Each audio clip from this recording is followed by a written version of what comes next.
The train rumbled down the tracks. Each clickety-clack sent shivers down my spine.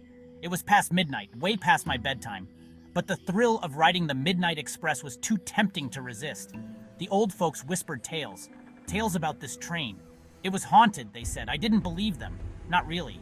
My heart thumped like a drum solo. Each beat echoed in my ears. The train car was nearly empty. Shadows danced in the flickering gaslight. I hugged my backpack close. It held my trusty flashlight and a worn copy of ghostly tales from around the world. I was ready for anything, or so I thought.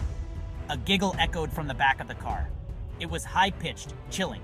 Goosebumps erupted on my arms. I strained my ears, listening for another sound. Silence. I was just being paranoid. It was probably just the wind, right? "You shouldn't be out here alone, kid," a gruff voice startled me.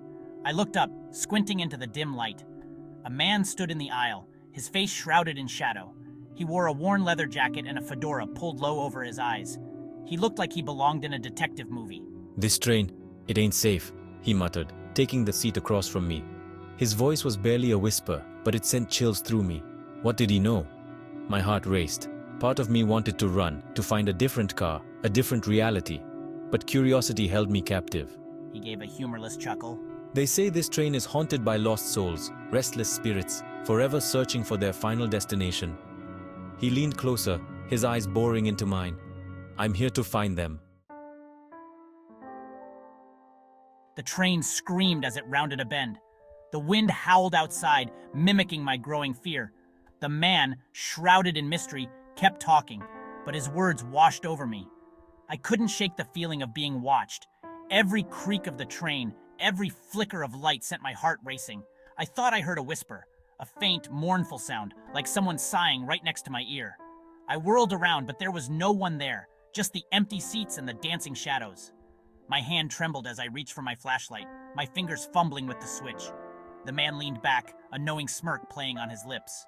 "They're aware of you now," he said, his voice low and gravelly. "Your fear, it attracts them." He pulled out a worn leather-bound journal and a silver locket, holding it up for me to see. These belonged to one of the lost souls, a young woman traveling to meet her beloved. Suddenly, the train lurched violently, throwing me forward. Bags tumbled from overhead compartments. The flickering gaslights sputtered and died, plunging us into darkness. Screams echoed through the train. Panic surged through me. I scrambled for my flashlight, my fingers shaking uncontrollably. A gruff voice boomed through the darkness. "Tickets, please. Everyone must show their tickets." The conductor's voice was closer now, just outside our car. He was coming, but something about his tone, a strange inflection, sent a fresh wave of fear down my spine. The man in the fedora was gone. He vanished into thin air like a ghost himself. My heart hammered in my chest. I was alone. The eerie green glow of the conductor's lantern illuminated the aisle. His face was hidden in shadow, but I could sense his eyes fixed on me. He held out a skeletal hand, his voice a raspy whisper. "Ticket, please." I fumbled in my backpack, my breath catching in my throat. My ticket. Where was it? I dug deeper, my fingers tracing the familiar objects, my flashlight, my water bottle, my book of ghost stories, but my ticket was gone. "No ticket, no ride." The conductor leaned closer, his skeletal hand inches from my face.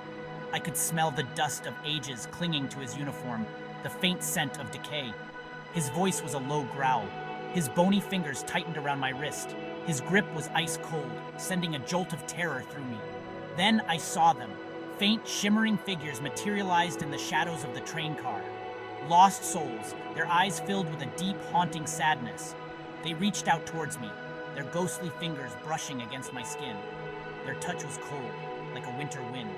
They were trapped, bound to this train, forever searching for their final destination. The train screeched to a halt, throwing me off balance. The conductor's grip loosened, and I stumbled back, my heart pounding in my ears. He turned towards the door, his skeletal hand reaching out. "One less soul aboard?" His voice echoed through the empty car. I watched in horror as a young woman, her face pale and drawn, was dragged from the train by an unseen force. Her screams were swallowed by the darkness. She vanished into the night, leaving behind only the faint scent of lavender and a single white rose lying on the floor. The other passengers, oblivious or indifferent to the horrors unfolding around them, shuffled off the train. Their faces were blank, their eyes vacant. Were they even real? Or were they just more lost souls trapped in this never-ending nightmare? The door slammed shut, the sound echoing through the now empty car. I was trapped. The train lurched forward, picking up speed. The rhythmic clickety-clack of the wheels on the tracks was hypnotic, lulling me into a state of terrified acceptance. I was alone, surrounded by shadows and whispers. The ghosts of the train's past were all around me, their presence palpable in the cold air, and the faint scent of decay. Their sorrow was a tangible thing, pressing down on me, suffocating me. The train raced through the night, its whistle a mournful wail that echoed through the darkness. Where were we going? What awaited me at the end of this terrifying journey? I clutched the silver locket in my hand, its cold metal a small comfort in the face of such overwhelming fear. Fear, raw and consuming, threatened to overwhelm me, but a spark of defiance ignited within me. I wouldn't let it control me. I had to find a way out of this nightmare. I had to escape this haunted train. I remembered the man in the fedora, his cryptic words echoing in my mind. They're aware of you now. Your fear, it attracts them. He was searching for these lost souls, trying to help them find peace. Maybe I could too. Maybe that was the key to escaping this nightmare. I held the locket aloft, its silver surface glinting in the dim light. I want to help you, I whispered, my voice trembling but resolute. Tell me what happened to you. Help me understand. The air grew colder, and the shadows seemed to press closer. But I stood my ground, my fear giving way to a strange sense of purpose. The train swayed and the locket pulsed with a faint warmth. A soft, feminine voice filled with sadness and longing whispered in my ear. It was the voice of the young woman, the one who had vanished from the train. She told me her story, a tragic tale of love lost and a journey that ended in tragedy. She had been traveling to meet her beloved, her heart filled with hope and dreams for the future. But fate, it seemed, had other plans. The train derailed, plunging into the icy depths of the river below. She and countless others perished that night, their souls forever bound to the wreckage. Help us find peace. Help us reach our final destination. The locket grew cold again, and the young woman's apparition faded into the shadows, but her plea lingered in the air, a desperate cry for release from their spectral prison. The train slowed, its brakes screaming in protest. We were approaching a station. A wave of relief washed over me, followed by a surge of determination. This was my chance to escape this nightmare and to fulfill the young woman's dying wish. I jumped off the train just as it came to a complete stop, my heart pounding in my chest.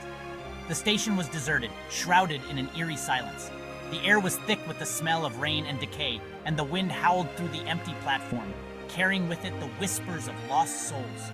As the train pulled away, I noticed something strange. The faces of the passengers, once blank and vacant, were now filled with a sense of peace and tranquility. They were free. And as the train disappeared into the distance, I realized that I had escaped not only the haunted train, but also the grip of my own fear. The memory of that night stayed with me, a chilling reminder of the hidden world that exists just beyond our perception. The whispers of lost souls, the chilling touch of the conductor, the tragic story of the young woman, they were all etched into my memory. I never forgot the lessons I learned on that haunted train. I learned that fear, while a natural human emotion, can also be a powerful motivator. It can paralyze us or push us to confront our deepest fears.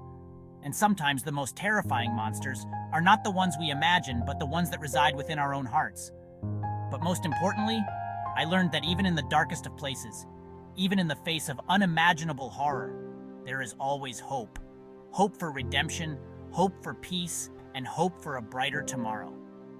And so, I share my story, not to frighten, but to remind you that even in the darkest of nights, even on the most haunted of trains, the human spirit can endure.